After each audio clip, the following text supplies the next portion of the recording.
بسم اللہ الرحمن الرحیم۔ السلام علیکم۔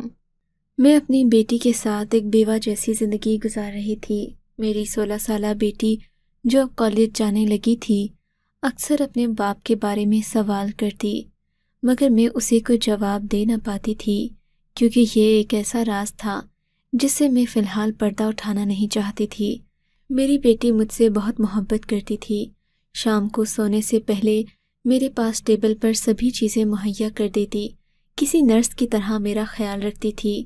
سبھی کولیگز وغیرہ کہتے کہ تمہاری بیٹی تمہارے لیے بڑھاپے کا سہارا ثابت ہوگی، اور صحیح بات بھی یہی تھی، مگر کچھ دنوں سے مجھے لگنے لگا تھا کہ میری بیٹی پہلے کی طرح نہیں رہتی۔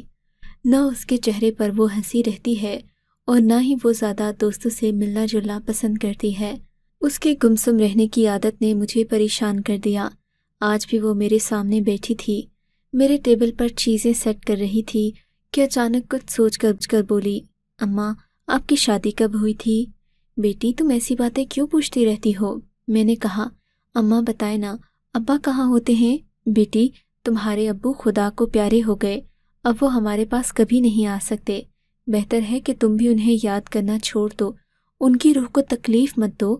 میں نے کہا تو وہ الجھ گئی، نہیں اماں میں ان کی قبر پر جانا چاہتی ہوں، ان کے لیے دعا کرنا چاہتی ہوں، آپ مجھے یہ تو بتائیں کہ ان کو دفنایا کہاں گیا تھا؟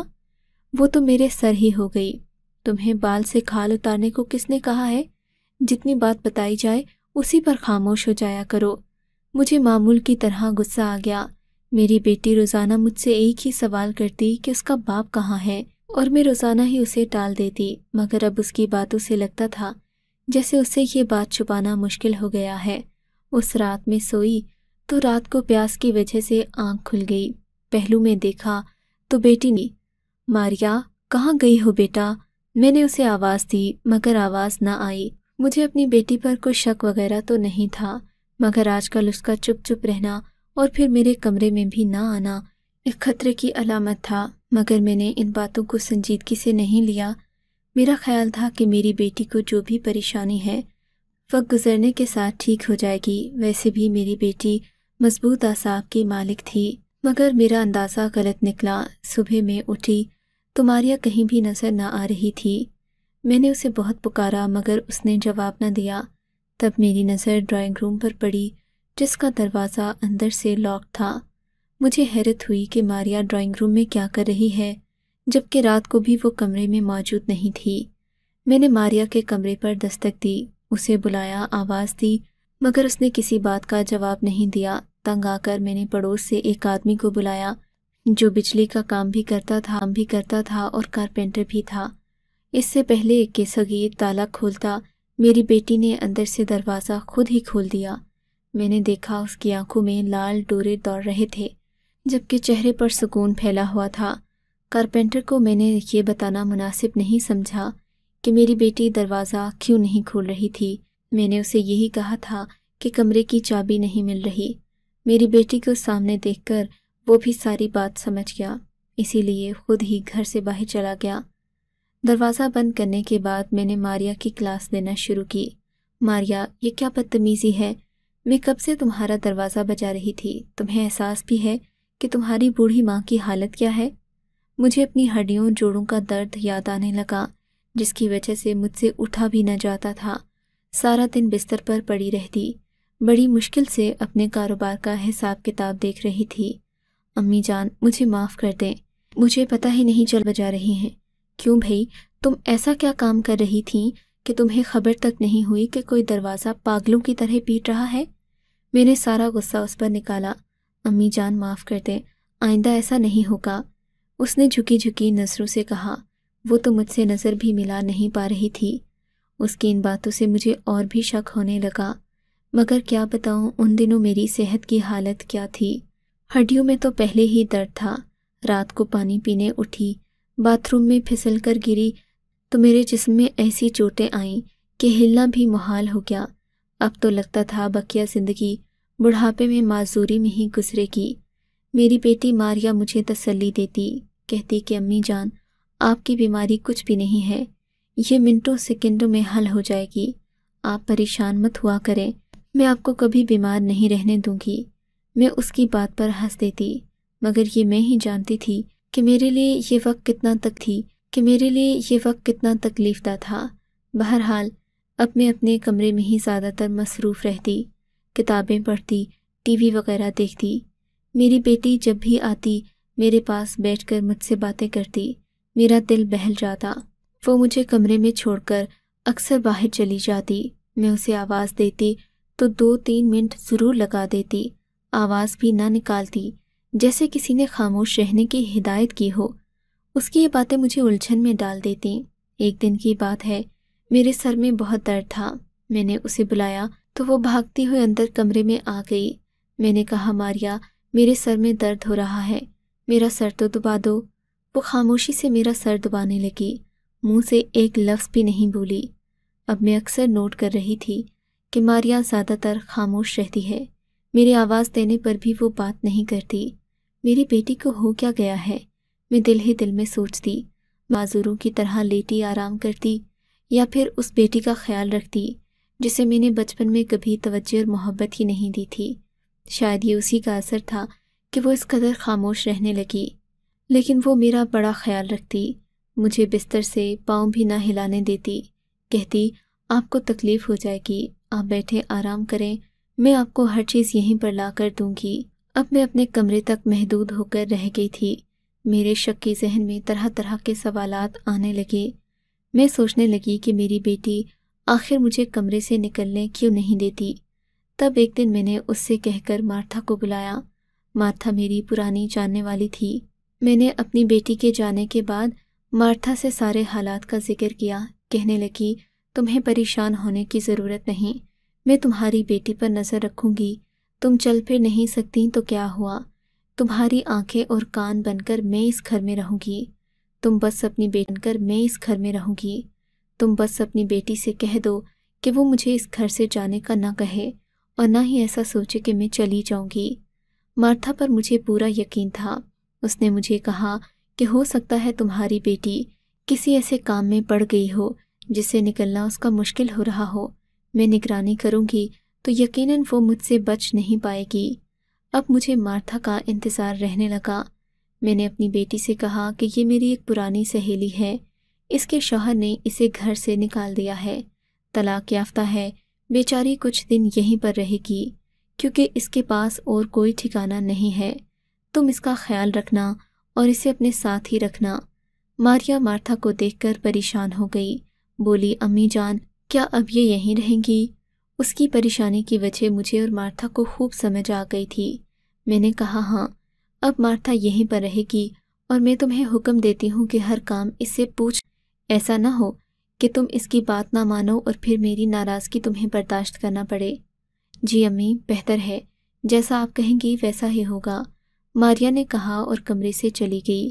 مارتھا کہنے لگی کہ تمہاری دلجوئی کو میں تمہارے کمرے میں ہی رک جاتی ہوں، مگر میں ایسا نہیں چاہتی تھی۔ میں نے مارتھا سے کہا کہ تم میری بیٹی کے کمرے میں ہی رہو تاکہ اس کی خیر خبر سے مجھے آگاہ کرتی رہو۔ مارتھا نے کہا، ٹھیک ہے، میں تمہیں ایک ایک پل کی خبر سے آگاہ کروں گی، مجھے پورا یقین ہے کہ 2-3 دن میں ہی تمہاری بیٹی کا راز پتہ چل جائے گا۔ اگلے دن مارتھا ماریا کے کمرے میں ہی تھی۔ مارتھا نے ساری رات جاگ کر دیکھا کہ ماریا کیا کرتی ہے، مگر ماریا نے ایسی کوئی مشکوک حرکت نہیں کی جس سے مارتھا کو کسی بھی قسم کا ثبوت مل پاتا۔ اگلے دن میں نے مارتھا سے پوچھا تو کہنے لگی، مجھے لگتا ہے کہ تمہاری بیٹی ہمارے پلان کو سمجھ گئی ہے، بہتر ہے 1 ہفتے بعد دوبارہ آؤں، ورنہ تو یہ محتاط ہو جائے گی اور کبھی پکڑانے نہیں دے گی۔ تم اسے کہو کہ مارتھا کچھ دن بعد دوبارہ آئے گی تاکہ یہ محتاط نہ رہے اور کوئی ایسی غلطی کرے جس سے میں اسے پکڑ لوں۔ مارتھا کی بات صحیح تھی۔ میں نے اپنی بیٹی سے کہا کہ مارتھا اب ہمیشہ کے لیے یہاں سے چلی جائے گی، بس تم 1 اور دن اسے برداشت کر لو۔ میرا خیال تھا کہ آج کی رات مارتھا کو اپنے کمرے میں ٹھہرانے کا تاثر دوں گی اور پھر آدھی رات کو مارتھا سے کہوں گی کہ جا کر اس کے کمرے میں جھانکے کہ وہ کر کیا رہی ہے۔ مارتھا نے بھی ٹھان لی کہ آج ماریا کی بات کا سراغ لگا کر رہے گی۔ آدھی رات کا وقت تھا، ماریا میرے سے دور دوسرے کمرے میں سو رہی تھی۔ میں نے مارتھا سے کہا کہ وہ اٹھ کر جائے اور ماریا کے کمرے میں جھانکے۔ مارتھا گئی اور کافی دیر کے بعد واپس آئی، کہنے لگی میں تمہاری بیٹی کے کمرے کے 4 چکر لگائی ہوں، تو پھر کیا نتیجہ ملا؟ میں نے بے چینی سے پوچھا۔ کہیں وہ کسی لڑکے کے چکر میں تو نہیں پڑ گئی؟ میں نے پریشانی سے پوچھا۔ ارے نہیں، میں تو پریشان ہوں کہ وہ کرتی کیا ہے۔ کمرے کی ساری روشنیاں بجھی ہوئی ہیں، مگر کمرے سے ایک عجیب سی آواز آ رہی ہے، لگتا ہے کہ کوئی دوسرا بھی موجود ہے۔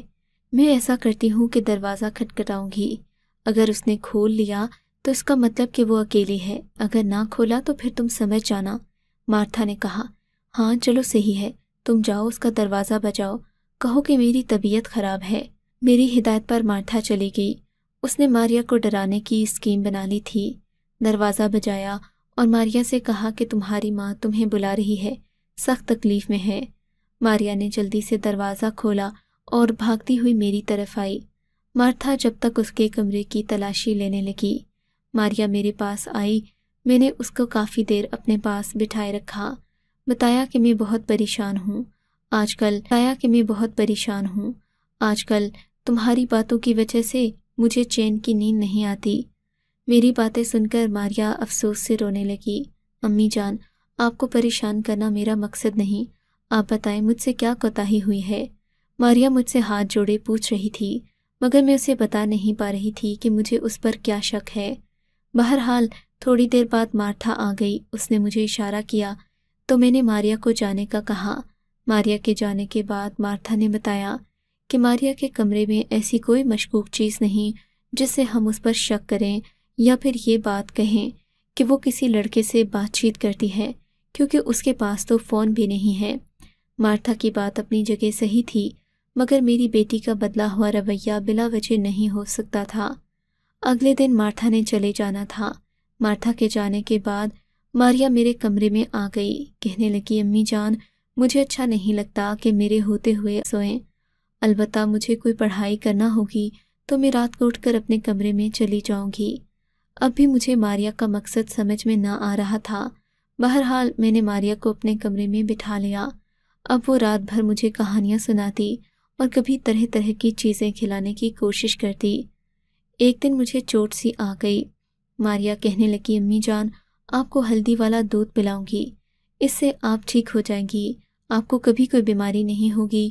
یہ میری ایک سہیلی نے مجھے بتایا ہے، اس پر ایک خاص قسم کی جڑی بوٹی بھی ڈالی جاتی ہے، اس کے بعد ساری بیماریاں چھو منتر ہو جاتی ہیں۔ بیٹی کی بات سن کر میں کھل اٹھی۔ میں نے کہا ضرور۔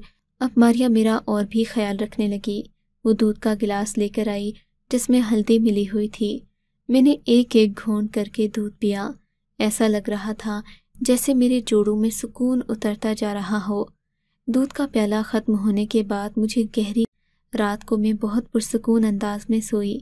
ایسا لگا جیسے سارے درد میرے جسم سے بھاگ گئے ہوں۔ صبح نیند سے بیدار ہوئی تو خود کو تر و تازہ پایا۔ میں جان گئی تھی کہ میری بیٹی نے واقعی مجھے ایک پر اثر دوا دی ہے۔ اب روز یہی ہونے لگا۔ میری بیٹی روزانہ رات کو میرے پاس آتی، مجھے ہلدی والا دودھ دیتی اور میں پی کر آرام و سکون سے سو جاتی۔ پھر وہ میری ٹانگوں کی مشق بھی کروانے لگی، جس سے مجھے وقتی آرام بھی مل جاتا اور درد وغیرہ بھی ختم ہو جاتے۔ لیکن پھر بھی مجھے ماریا کی طرف سے سکون نہیں تھا۔ یوں لگتا تھا جیسے وہ مجھ سے کچھ چھپا رہی ہو یا مجھ سے کچھ کہنا چاہتی ہو۔ میں پھر بھی خاموش رہی۔ میں صحیح وقت کے آنے کا انتظار کر رہی تھی۔ ویسے بھی مارتھا نے کہا تھا کہ وہ اگلے ہفتے آ جائے گی۔ ایک دن رات کے وقت کی بات ہے، ماریا میرے کمرے میں دودھ والا گلاس لے کر آئی۔ میرے ہاتھ چونکہ کانپتے رہتے تھے، اسی لیے دودھ گرنے کی دیر تھی کہ ماریا کا رنگ فک ہو گیا۔ اس کی رنگت ایسے اڑی جیسے میں نے دودھ نہ گرا دیا ہو، سونے کا پانی گر گیا ہو۔ ماریا کی اڑی ہوئی رنگت نے مجھے حیرت میں ڈال دیا۔ ماریا، ایسا کیا ہو گیا ہے؟ تم اس قدر بوکھلا کیوں گئی ہو؟ دودھ ہے بیٹی، اور لے آؤ، گرم کرو اور ہلدی ڈال کر دوبارہ لے آؤ۔ میری بات پر ماریا کچن میں پلٹ گئی، مگر اس کے چہرے پر پریشانی کے آثار تھے۔ میں نے دیکھا وہ بہت حیران لگ رہی تھی۔ واپسی پر اس کے ہاتھ میں ایک روئی کا گچھا بھی تھا۔ اس نے بڑی احتیاط سے وہ سارا گرا ہوا دودھ روئی والے گچھے میں چوس لیا اور پھر اسے باہر لے جانے لگی۔ میں اپنے ذہن میں کچھ سوچنے لگی کہ کل کیا کرنا ہے۔ اگلے دن جب ماریا دودھ کا گلاس لے کر آئی تو میں نے کہا، بیٹی میں یہ دودھ نہیں پی سکتی، اس میں تم چینی نام کو نہیں ڈالتی۔ میں اب اکتا گئی ہوں، جاؤ چینی لے کر آؤ۔ چینی لے کر آؤ۔ میرے کہنے پر وہ کچن کی طرف گئی، جبکہ پیچھے میں نے چپکے سے وہ دودھ ایک بوتل میں ڈال لیا، بوتل کو اپنے تکیے کے نیچے چھپا دیا اور بیٹی کے آنے پر چینی وغیرہ گھول کر بقیہ دودھ پی لیا۔ اگلے دن مارتھا نے آنا تھا، حسب توقع وہ آئی تو میں نے ساری کہانی اس کے سامنے رکھی۔ کہنے لگی، مجھے پکا یقین ہے کہ تمہاری بیٹی تمہیں گہری نیند سلانے کے بعد کسی سے ملنے جاتی ہے یا کوئی بات چیت کرتی ہے، جب بھی تم کو بتا نہیں پاتی۔ مارتھا کی بات صحیح تھی، بیٹی کی خدمت سے مجھے نیند تو بہت پرسکون آتی، مگر اس کے بعد کیا ہوتا ہے مجھے کچھ معلوم نہ ہوتا۔ البتہ میری طبیعت خراب بالکل بھی نہ ہوتی، میں خود کو حشاش بشاش محسوس کرتی، جسم میں ایک نئی توانائی سی آ جاتی۔ مارتھا کے مطابق بعض نشہ ایسا بھی ہوتا ہے جس سے انسان کو وقتی توانائی محسوس ہوتی ہے، لگتا ہے کہ تمہاری بیٹی تاکہ تم وقتی طور پر اچھا محسوس کرو۔ مارتھا کی بات بھی صحیح تھی، اور اسی دن کے لیے میں نے بوتل میں دودھ اکٹھا کر کے رکھا تھا۔ میں نے وہ بوتل مارتھا کے حوالے کی اور اس سے کہا کہ اسے کسی مستند لیبارٹری سے ٹیسٹ کروا دو تاکہ پتہ چلے کہ آخر میری بیٹی دودھ میں ایسا کیا ملاتی ہے کہ دودھ گرنے کی وجہ سے وہ اس قدر پریشان ہو گئی۔ مارتھا میرا دیا ہوا نمونہ لے کر لیبارٹری گئی۔ 1000 روپے فیس دے کر یہ پتہ چلا کہ اس میں اور کچھ بھی نہیں سوائے سیاہی کے۔ تو کیا میری بیٹی مجھے نیلے رنگ کی سیاہی پلاتی ہے؟ میں الجھن میں پڑ گئی، سمجھ نہیں آ رہا تھا کہ آخر ماریا کا مجھے سیاہی پلانے کا مقصد کیا تھا۔ کافی تحقیق کے بعد بھی کسی بھی قسم کی نشہ آور دوا دودھ میں نہیں پائی گئی تھی۔ تب میں نے ماریا سے بات کرنے کا فیصلہ کیا۔ وہ یوں تو بتانے والی نہیں تھی، مگر میں نے اس کے سر پر اپنی قسم رکھی تو اس نے مجھے ساری حقیقت سے آگاہ کر دیا۔ کہنے لگی، امی جان، آپ تو اسلام سے بہت دور ہیں، آپ جانتی ہیں کہ آپ نے ابا کے ساتھ جو بھی کیا مجھے سب معلوم ہے۔ میں ابا سے اب بھی ملتی ہوں، وہ مجھے ہر بات بتاتے ہیں۔ وہ بتاتے ہیں کہ آپ نے ان کو زندہ مارنے کی کوشش بھی کی تھی، مگر انہوں نے آپ کو معاف کر دیا۔ وہ چاہیں تو آپ کو نقصان پہنچا سکتے ہیں، مگر انہوں نے ساری زندگی صبر کیا۔ یہ شاید انہی کے صبر کا نتیجہ تھا کہ اللہ نے انہیں مجھ سے ملوا دیا۔ مجھے جب ساری حقیقت کا علم ہوا، میں نے آپ سے سوال جواب کیے تو آپ کے پاس کوئی بھی معقول جواب نہیں تھا۔ مجھے اپنی باپ کی باتوں پر یقین تو کرنا ہی تھا، اور وہ سچ ہی کہتے تھے۔ آپ نے ان کو دھوکہ دیا، مگر انہوں نے ہی مجھے یہ تعلیم دی کہ میں آپ سے اس بارے میں کوئی سوال جواب نہ کروں، نہ ہی آپ سے اس بنا پر نفرت کروں، کیونکہ ہدایت دینے والی ذات اللہ تعالیٰ کی ہے۔ بس امی ابو کے اس سلوک نے مجھے اپنا گرویدہ بنا لیا۔ میں ان سے ملنے لگی، تب میں نے آپ کی بیماری کا ذکر کیا تو انہوں نے مجھے کاغذ پر کچھ لکھ کر دیا، کہا کہ یہ گھول کر آپ کو پلا دوں، کیونکہ دم درود تو آپ کرنے نہیں دیں گی، جبکہ میرے مسلمان ہونے کا بھی میں آپ کو بتانا نہیں چاہتی تھی۔ بس اسی وجہ سے آپ کو تعویذ گھول گھول کر پلاتی رہی، ورنہ میرا مقصد اپنی ماں کی صحت کے علاوہ کچھ نہیں تھا۔ میں نہیں چاہتی کہ آپ اسلام سے نفرت کریں، آپ پر کوئی زور زبردستی تو نہیں ہے ماں، آپ جیسے چاہیں اپنی زندگی گزاریں۔ ماریا خاموش ہوئی تو میری تو جیسے دل کی دنیا پلٹ گئی۔ میں نے اسی تعویذ کے زیر اثر اپنی کھوئی ہوئی زندگی دوبارہ حاصل کی تھی۔ میں نے وہ معجزہ دیکھا تھا جو شاید سچے دل سے ایمان لانے کے لیے کافی تھا۔ اس واقعے کے بعد میں نے اپنے شوہر سے رجوع کر لیا۔ آپ کو اگر یہ کہانی اچھی لگی ہے تو اس ویڈیو کو لائک کیجیے، اور اس طرح کی مزید کہانیاں سننے کے لیے ہمارے چینل کو ضرور سبسکرائب کیجیے۔ کہانی سننے کا شکریہ۔ آپ سے ملاقات ہوگی اگلی ویڈیو میں، تب تک کے لیے اللہ حافظ۔